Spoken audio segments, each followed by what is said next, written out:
Na sequência, nós convidamos o professor Leandro Luiz Corso, que tem toda a sua formação na área da engenharia e da otimização. Professor do mestrado de engenharia mecânica e no doutorado em ciências da saúde da UFRGS, membro do Comitê Científico do Estado do Rio Grande do Sul, possui experiência nas áreas de otimização, modelagem matemática, inteligência artificial, otimização estrutural, otimização considerando incertezas, pesquisa operacional e matemática aplicada e computacional. Muito obrigado, professor, doutor. Bem-vindo. Muito obrigado, professor. Bom, obrigado. Então, bom dia a todos. Primeiramente, agradeço à universidade pela possibilidade de estar reunindo pesquisadores hoje, tanto presencialmente quanto no formato digital, para a gente falar um pouco das nossas pesquisas que são desenvolvidas aqui.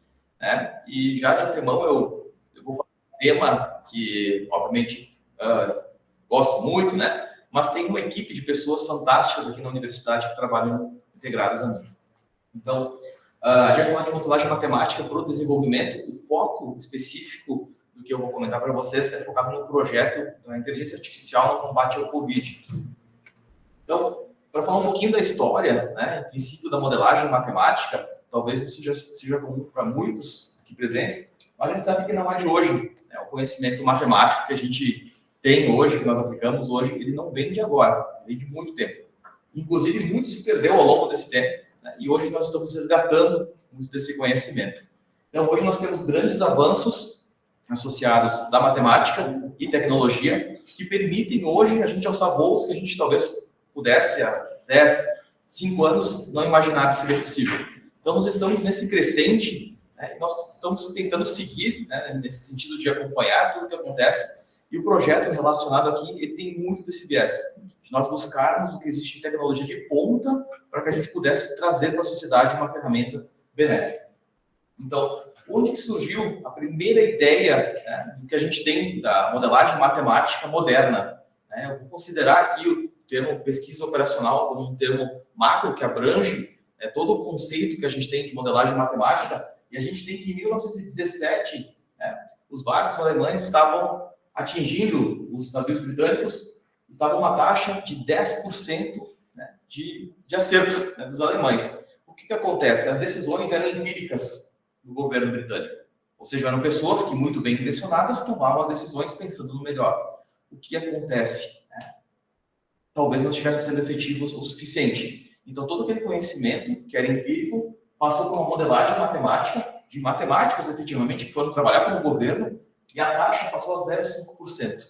Então, ou seja, você fez um grande trabalho matemático, onde se deixou um pouco de lado o empirismo. O empirismo ele faz parte, obviamente, do conhecimento todo para a modelagem matemática, mas nada melhor do que a matemática para dizer quanto realmente a gente precisa seguir em algum caminho. Então, a partir daqui, Estados Unidos também entrou com toda a força possível nessa área, principalmente depois da Segunda Guerra, ainda com o Pentágono e todas as outras questões. Mas então essa é um pouco da história da modelagem matemática que hoje a gente consegue trazer para uma realidade bastante próxima a nós. Embora tenha surgido naquele período de guerra, a gente tem avanços da indústria que logo depois já começaram a fazer uso. E algo mais interessante ainda, a saúde, pouco tempo depois, também já fez uso dessas ferramentas.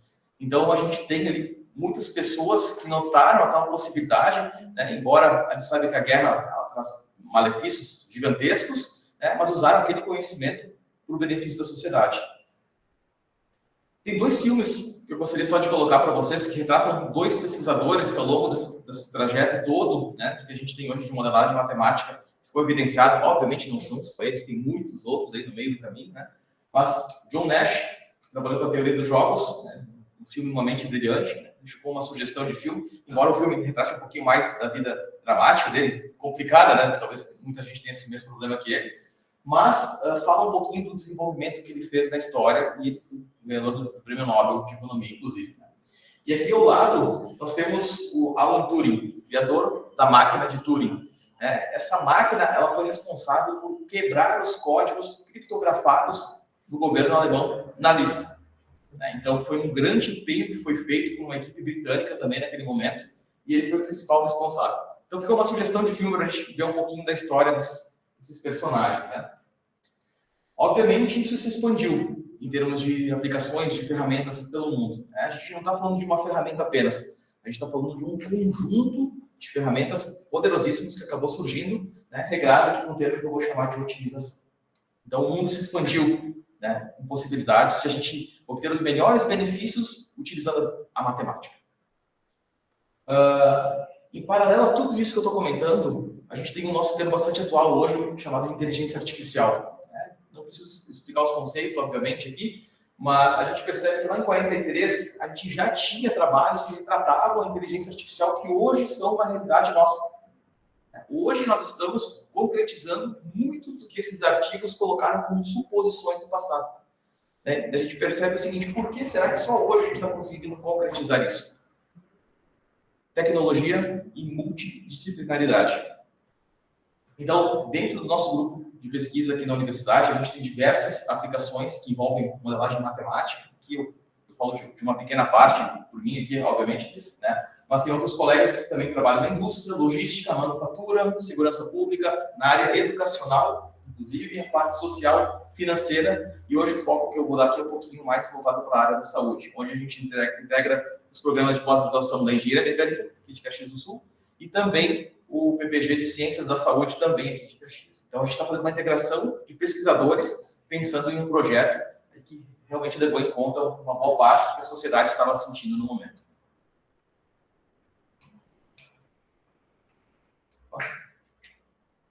Um pequeno probleminha técnico. Só um instantinho. Pode ser? Pode ser, muito obrigado. Então, probleminha técnico, gente. Voltando aqui. Então, o que nós vamos falar agora é da criação de um modelo de inteligência artificial que foi focado no combate ao Covid, né, em 2020, né, onde nós estávamos no auge de uma pandemia bastante complexa. A UX, ela puxou o projeto, né, com uma possibilidade do governo do estado que acreditou também no que a UX estava propondo e financiou uma parte desse projeto junto com o financiamento da própria instituição.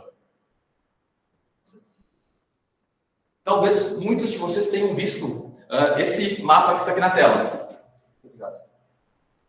Esse mapa que está aqui na tela era um dashboard que nós tínhamos ali da prefeitura, onde mostrava os avanços do Covid aqui dentro da cidade. Algo muito importante. Nós temos o dashboard, então nós temos dados. Né?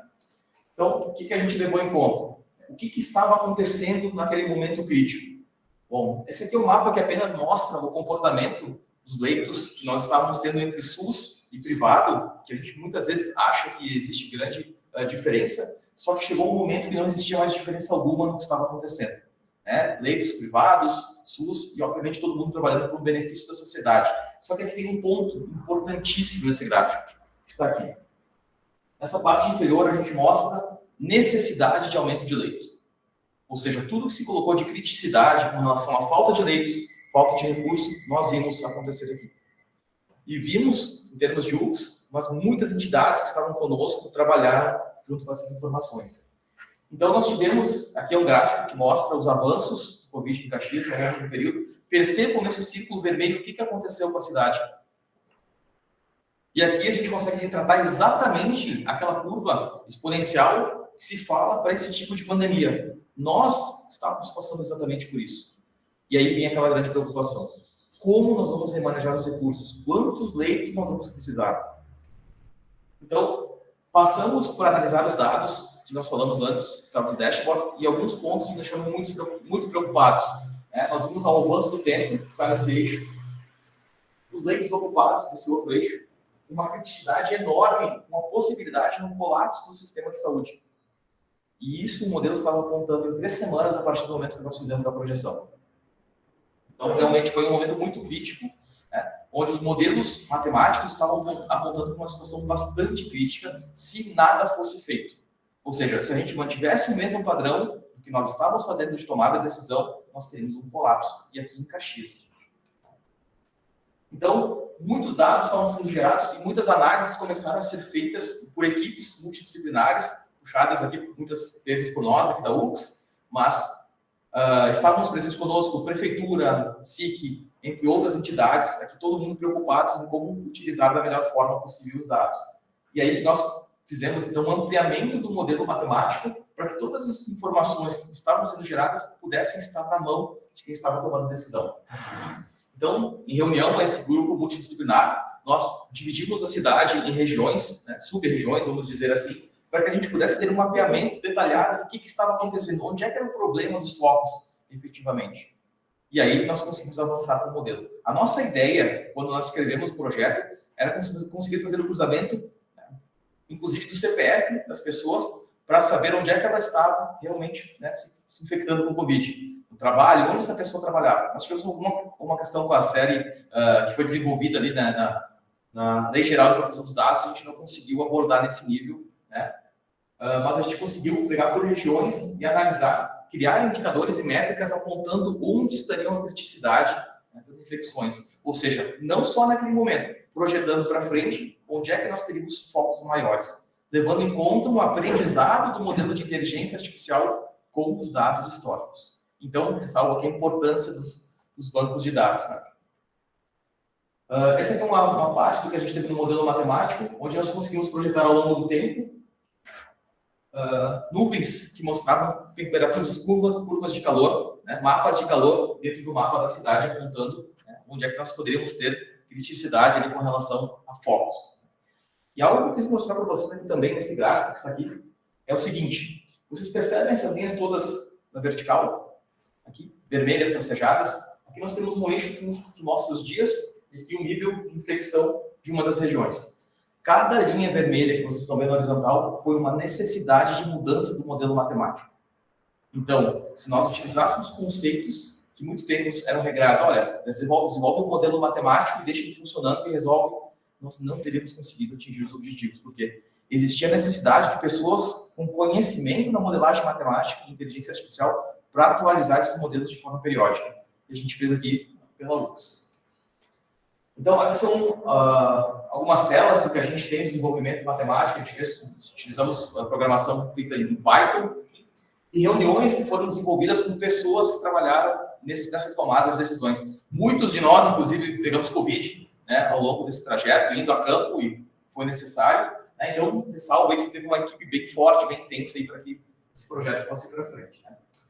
Uma outra análise que nós fizemos, e foi bastante difícil do ponto de vista de tomada de decisão, não especificamente da área técnica, mas da área de gestão, que era o seguinte: muito se falava em questão de graus de isolamento, né? A gente coloca a bandeira amarela, vermelha, lockdown, o que a gente faz efetivamente? E se a gente olha o dado estático, a gente pode se enganar e muito, para qualquer lado, para cima ou para baixo. O que nós fizemos? Nós treinamos os modelos de inteligência artificial para que, com base no grau de isolamento, ele amortecesse ou projetasse curvas maiores. Então, a gente conseguiu, a partir de determinados pontos, né, nós estamos vendo aqui uma linha na vertical verde, mostra um ponto onde nós paramos a coleta de dados e projetamos para frente diferentes graus de isolamento. Esses graus de isolamento eles foram entregues para a prefeitura para tomada de decisão do que fazer efetivamente, né, naqueles períodos mais críticos. Então, esses mapas, né, eles estavam com a Secretaria Municipal de Saúde para essa tomada de decisão. A partir disso, nós criamos um fluxo, né? Usamos conceitos de processo para que a gente pudesse desenhar como é que esse projeto funcionaria, né? Caso, felizmente não, né? Mas a pandemia permanecesse. Então, nós desenvolvemos junto com as unidades básicas de saúde de Caxias do Sul, considerando todos os hospitais também dentro desse grupo, a prefeitura e nós que fomos os responsáveis por essa análise. Né? Então, foi um momento de grande aprendizado que todos nós passamos, né? Com certeza, muitos gestores que talvez não tivessem ainda o contato com a UX nesse momento, com certeza mudaram um pouco o seu viés, né, de tomada de decisão e começaram a olhar os números muito mais do que antes a partir desse momento. Né? Então, novamente agradeço a oportunidade aqui da Pró-Reitoria que promoveu, e a todos os pesquisadores aqui presentes. Muito obrigado.